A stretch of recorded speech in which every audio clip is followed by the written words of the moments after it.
I still remember that fateful night when my shift at the isolated research facility began, a night when sterile corridors and humming fluorescent lights transformed into portals of unspeakable terror, a night that would forever alter the boundaries of my reality and plunge me into a nightmare that defies explanation. I arrived at the facility, a relic on the edge of a crumbling industrial district, expecting nothing more than the usual monotony of monitoring cameras and recording mundane data. Yet from the very moment I stepped through the heavy security door, an unsettling energy permeated the air,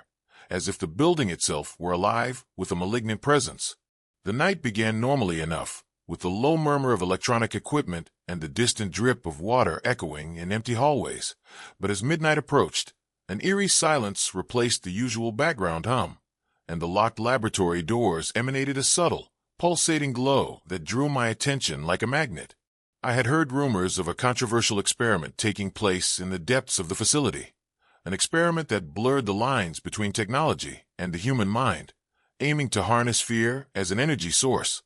But no one had ever spoken of the true horrors that lay hidden within those sealed rooms. While patrolling the labyrinthine corridors, I noticed flickering shadows that danced just beyond the reach of my flashlight and heard disjointed murmurs that seemed to come from nowhere and everywhere at once, each sound more disturbing than the last, making my skin crawl and my heart pound in a rapid, uneven rhythm. My steps grew hesitant as I neared a sealed door marked Experiment Room 7. A door that inexplicably stood ajar despite every protocol, demanding it remain securely locked. An inexplicable chill raced down my spine, and I felt a compulsion, both curious and terrified, pulling me toward it. I pushed the door open slowly, the creak echoing like a scream in the oppressive quiet, and stepped into a room bathed in an unsettling blue glow from rows of dormant computers and mysterious equipment that hummed softly, as if awakening from a long slumber.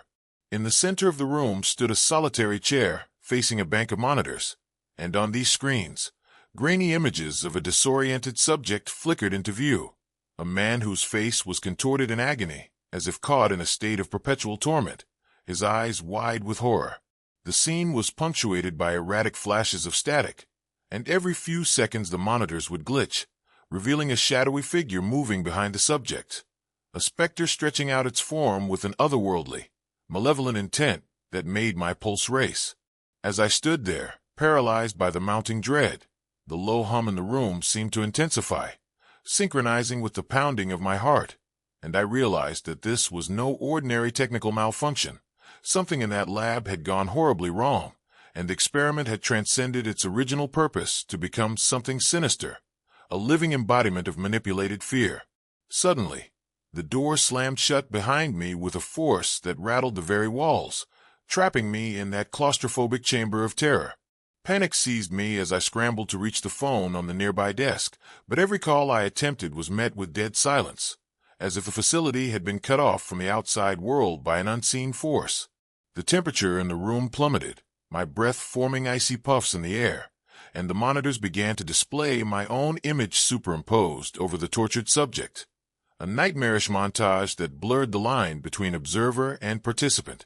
A deep, disembodied voice, cold and mechanical, resonated from the speakers, its words echoing through the room with a chilling finality. "You have become the experiment."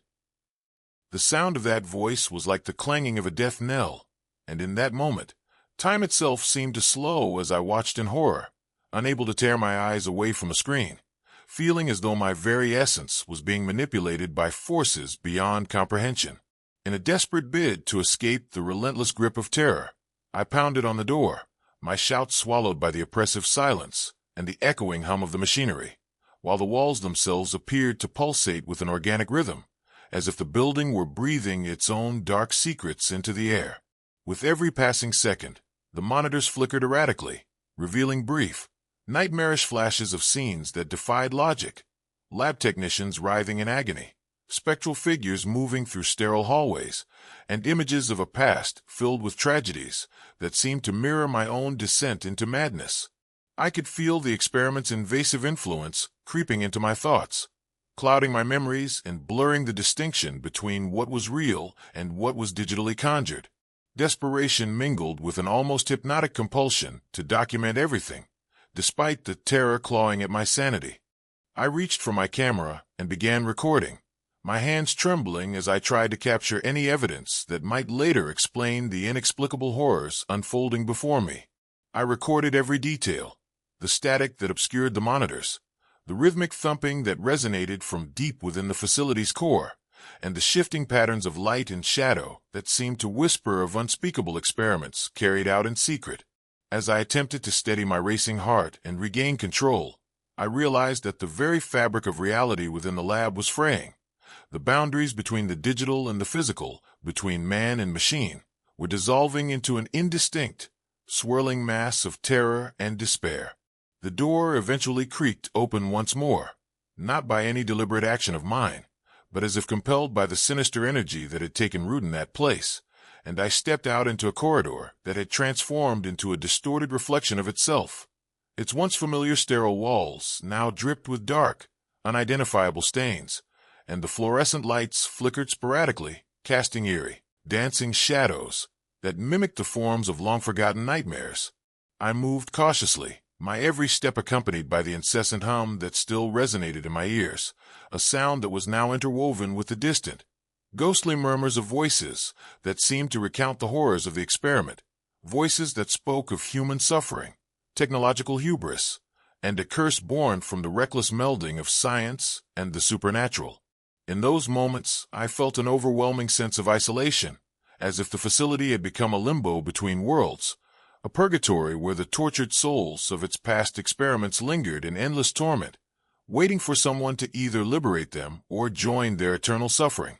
My mind, gripped by the terror of the unknown, raced with thoughts of escape, yet every exit seemed to lead me deeper into the heart of the labyrinthine building, as if the facility itself were a sentient, malevolent entity determined to ensnare me within its endless corridors. I stumbled upon a control room that appeared untouched by the chaos, a room filled with dusty monitors and antiquated control panels that, strangely, still blinked with life. Desperate for answers, I tried to access the facility's logs and surveillance footage, hoping to piece together the sequence of events that had led to this unholy convergence of technology and terror.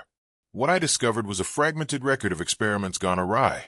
a series of protocols, desperate measures taken to contain an unknown force, and scribbled notes in the margins that spoke of subjects lost to madness, of voices captured and recorded that seemed to bleed into the fabric of the machine. It was as if the very essence of fear had been coded into the infrastructure of the building, an inescapable virus that infected every circuit, every monitor, every trembling heartbeat that dared to enter its domain. As I scrolled through the logs, my hands shaking uncontrollably, I came across a chilling entry, a note dated just hours before my shift began, warning that the experiment had breached a critical threshold and that all personnel should be prepared for a transformation of the self, a metamorphosis that would blur the lines between observer and observed, between the living and the digital specter of human despair. I shuddered as the implications sank in. Was I already in the midst of this transformation, my very consciousness being rewritten by the experiment's insidious reach? Every sound, every flicker of the monitors, every unnatural chill seemed to answer in the affirmative. With the overwhelming dread that I was no longer in control of my own fate, I fled the control room and retraced my steps through the winding corridors, desperate to find an exit or any sign of escape. Yet the building had other plans. Hallways twisted impossibly. Doors that once led to safety now opened onto rooms filled with ghostly apparitions and remnants of past experiments, and every turn revealed more evidence of a dark power that had consumed this place. The relentless hum of the experiment grew louder, a cacophonous symphony that vibrated in my bones and threatened to shatter the remnants of my sanity,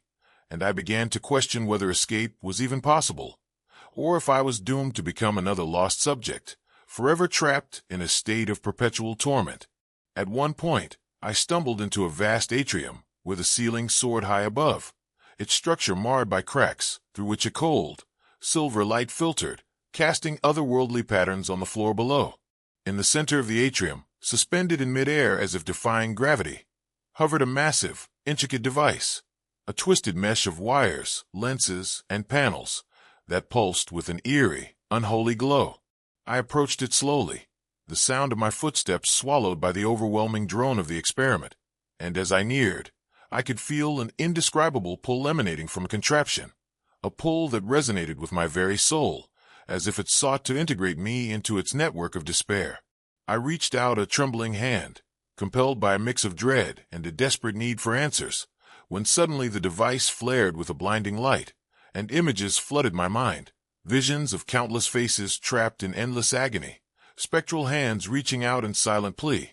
and a voice, ancient and sorrowful, whispering secrets of a world where fear reigned supreme. The light subsided as abruptly as it had come, leaving me staggering, my mind reeling from the torrent of images and the overwhelming sensation that I was no longer alone, that the experiment had not only invaded the physical space, but had seeped into the very core of my identity. I could feel my thoughts being pried open and scattered like leaves in a storm, each memory and emotion subject to the relentless scrutiny of an intelligence far beyond human comprehension. In that moment, I knew that I had become irrevocably entangled in a web of science and terror, a living testament to an experiment that sought to harness the very essence of human fear and transform it into something dark, primordial, and eternal. Even as I finally stumbled through a hidden exit that I prayed was my salvation,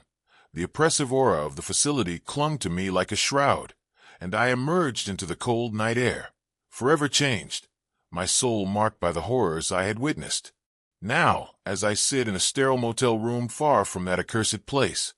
the memory of that night lingers in every creak of the floorboards and every flicker of my television screen, a constant reminder that some experiments, once unleashed, cannot be contained. I record my every tremulous thought and fragmented memory for my YouTube channel, sharing my story in a desperate hope that others might understand the profound terror of a reality where man and machine become indistinguishable, where the line between scientific pursuit and unbridled horror is irrevocably blurred. And so, I leave you with a final, haunting question that continues to echo in the deepest recesses of my mind. Have you ever felt that the very fabric of your being is being manipulated by forces beyond your control, that your thoughts and memories might one day be rewritten by an experiment you never consented to? And if so, would you dare to confront the darkness that resides within the digital shadows when the clock strikes midnight?